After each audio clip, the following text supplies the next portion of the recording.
in the NATO alliance, we have a little tiny country right here, known as Luxembourg. Now, Luxembourg is a really tiny country. Less than 1 million people live there. I think it's like 600,000 if I remember correctly. But do you know how large their air force is? Here's a hint. It's this. They have one aircraft, and it's actually technically a joint aircraft with Belgium, because Luxembourg is a really tiny country. They can't support air force, and to have all the personnel and all that stuff, it just doesn't make sense.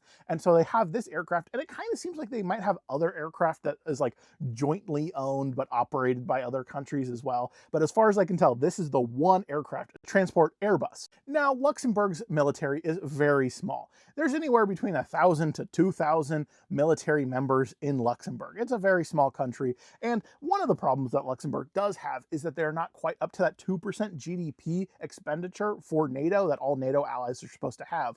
However, they're planning on getting up to that soon because of all that Russian aggression that we've been dealing with lately. But I do have a special place in my heart for Luxembourg because my grandfather helped liberate Luxembourg during World War II and was stationed there, so I'd like to go and visit at some point, but I do think it's kind of interesting that they just have the one aircraft.